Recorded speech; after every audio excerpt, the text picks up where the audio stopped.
another Juniors Youth Group. Today we are celebrating and honoring those that show us fatherly love. We've got a crazy game, we've got a story, a Bible story, we've got a fun monster craft. I think we're in for a lot of fun today, so we hope you have a great time, and make sure this week to wish those that show you fatherly love, just to tell them thank you, to tell them how much we love them and how much they mean to us. Well, let's head on into the game with Morgan. Hey guys, are you ready to play a game? I sure am. This week, our game is relating to some of my favorite movies. Can you guess what kind they are? They're Disney movies. I love Disney. So how this game is going to work is I'm going to show you a picture of a Disney character, and then I'm going to show you 4 other different pictures of some Disney dads. And you have to try and guess which one is that character's dad. Now keep in mind, sometimes a dad isn't always what we think it is. Sometimes a dad is a father figure that looks over somebody and cares for them and loves for them just like a dad would. So keep that in mind as we play this game. And make sure to record your answers and send them to Eric and see if you can get a prize. Okay, let's begin. Okay, let's play Disney Dads. Are you ready for the first character? The first character is Belle. Who is her father figure? Is it A, B, C, or D? Make sure to write down your answer. The next characters are Agnes, Edith, and Margo. Are their father figure A, B, C, or D? Make sure to write down your answer. The next one is Boo. Is her father figure A, B, C, or D? Are you ready for the next one? It's Merida. Is her father figure A, B, C, or D?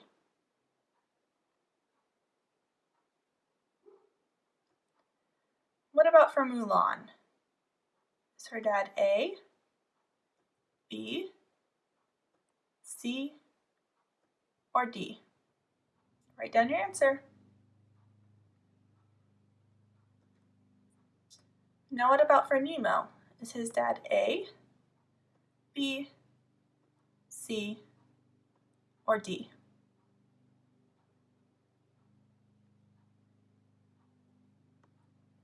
Who is Simba's father? Is it A, B, C, or D? This one's one of my favorite movies.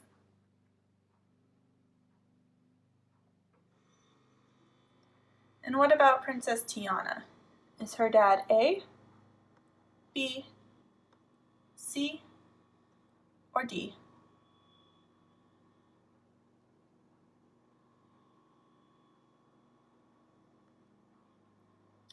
Who's the dad of Violet, Dash, and Jack Jack?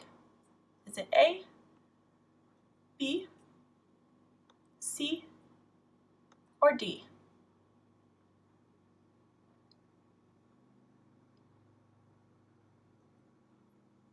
Who is Woody's father figure? Is it A, B, C, or D?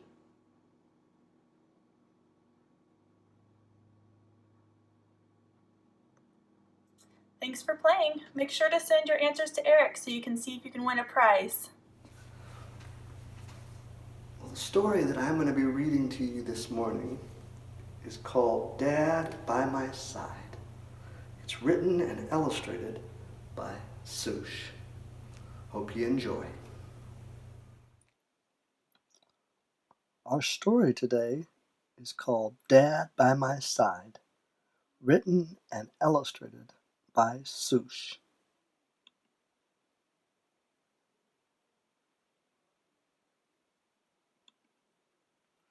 With Dad by my side, there's nothing we can't do.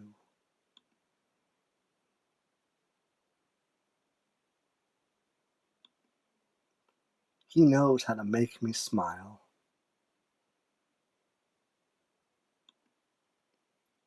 He's not afraid to look silly.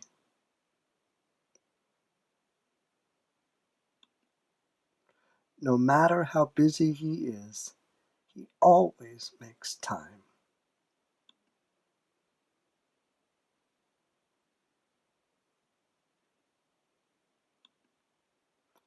We love to try new things together.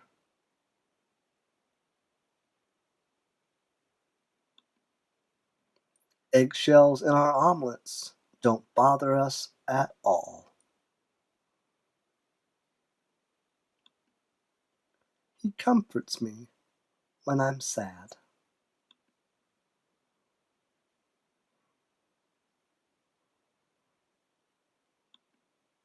I make him feel better too.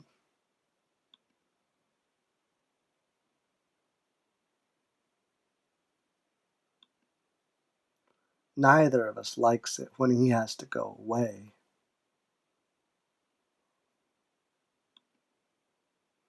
But he doesn't miss a single lullaby, even when he's far from home.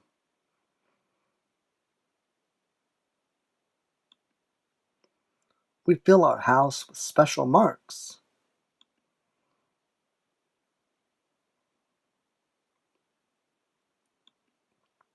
He teaches me, and I teach him too. We love to cuddle.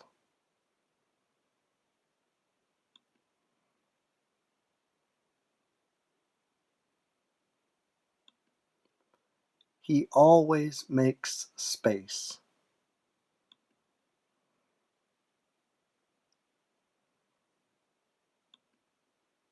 He tells the best stories.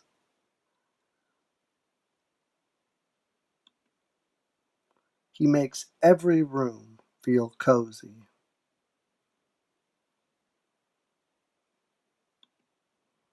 He protects me from the monsters under the bed.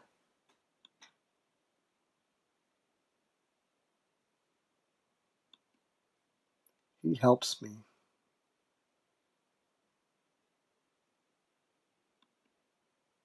And I help him too.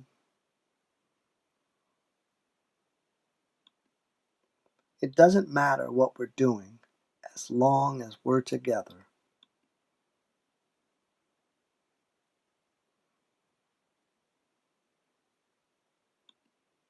With Dad by my side, I can reach the stars.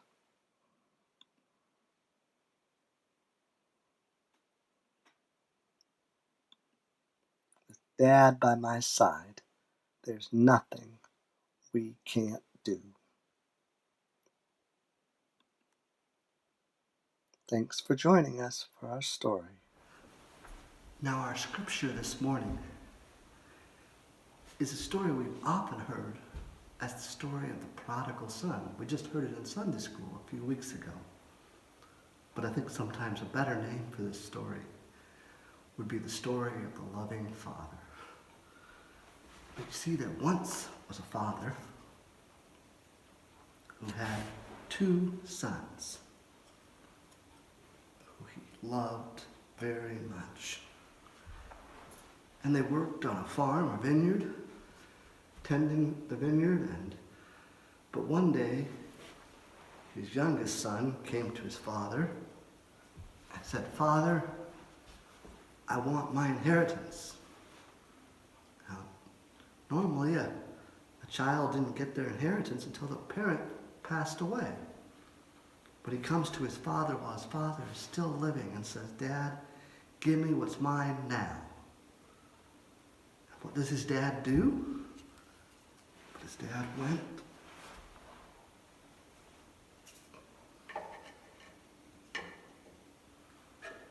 and got all that he had and divided it between his two sons.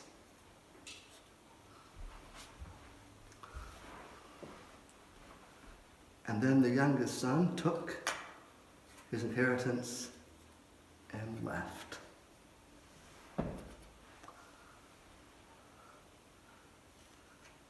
I wonder what that father was feeling. I wonder how the older brother was feeling. I wonder if the other son was kind of scared. Well, that younger son traveled to the city where he partied and celebrated, and he spent all his money on fancy clothes and fancy food and just all sorts of things. He wasted his money. And then a famine hit, and he had nothing. Having nothing, he was hungry. And so he went to the city, was hired by a person to take care of his animals, take care of the pigs. And the younger son was so hungry. I wondered if he was thinking, maybe I didn't make the best choice. Maybe I should have stayed with my dad. And there in that pig pen, when he was wanting to eat the very slop that the pigs ate, that younger son thought about it and said, the servants back at my dad's house, they do better than I'm doing right now. Maybe I should go back to my dad's house and say, Father, I have sinned against you and against heaven. I'm no longer worthy to be your son, but let me be one of your servants. For sure that would be better than this. With that, he got up and he left and began heading home. Now, while the other son was still a long ways off, the father, who was watching, saw his son from a long way off. I wonder what he felt. I wonder if he'd been looking out that window, looking for his son since the day he left. I wonder. And he went running to meet him. When he met him, he was overjoyed. And the son said, Father, I'm sorry. I've sinned against you and against heaven, no longer worthy to be called your son. But the father wrapped him in his arms. He put a new cloak on him and a ring on his fingers, sandals on his feet. He called to all the servants and said, my son who was lost is found. He's come home. Go kill the fatted calf. Let's have a party tonight. So they all went back to the house.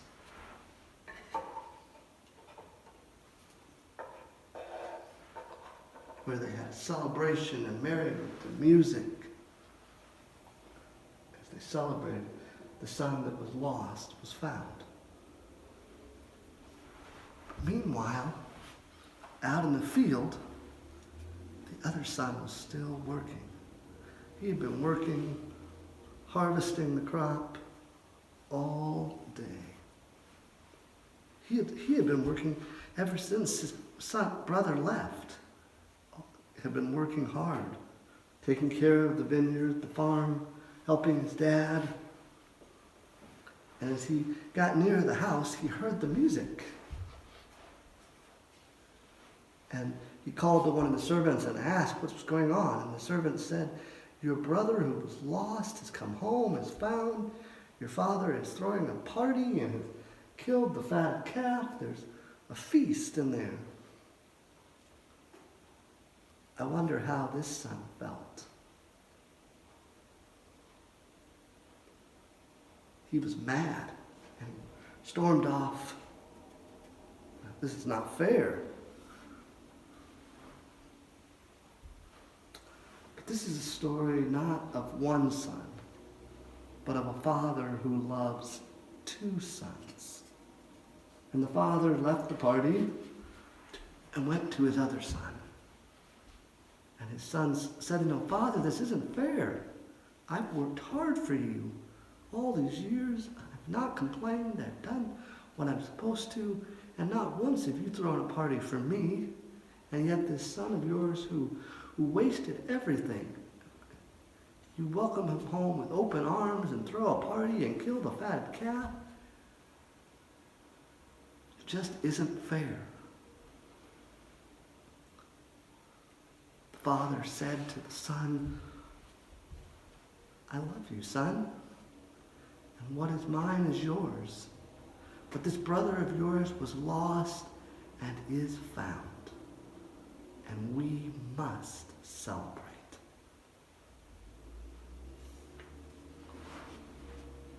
So they went home together to celebrate. For you see, God's love is like that. It loves each one of us right where we are. It meets us right where we are. And that's pretty awesome. Are you guys ready for the craft? This one should be a fun one. So for Father's Day, we're going to make monster hugs. It's just monsters with really long arms. So in your guys' packet, you should be getting a monster and 2 pieces of paper that look kind of like this, and then some googly eyes. So first what you're going to want to do is you're going to want to make the arms. So on both pieces of paper, you're going to take your hand and trace it, and then at the end of your hand, you're going to draw straight lines all the way down the rest of the paper so that it makes long arms like this. And then you're going to want to cut it out, and you can decorate them however you want. I decorated mine with polka dots because I like polka dots. And you're also going to want to cut out your monster from the piece of paper. And then you can either tape or glue the arms on the back, and either tape or glue the googly eyes on. And you can decorate your monster however you'd like. The last thing that you can add, if you'd like to, is a message to your dad. So I said, "A monster hug for a great dad." And you can put something like that, or you can put something else, whatever you'd like. And then that's it for the craft. It's pretty easy. And then if you want to send Eric or I a picture of your finished monsters, we would love to see them. I'm sure they'll turn out great. Well, thanks for joining us today for Junior Youth Group. We had a great time with you. We look forward to being able to be back together with you again soon. We'll make sure to wish your dads and all those that show you fatherly love a happy Father's Day. All right, we'll see you next time.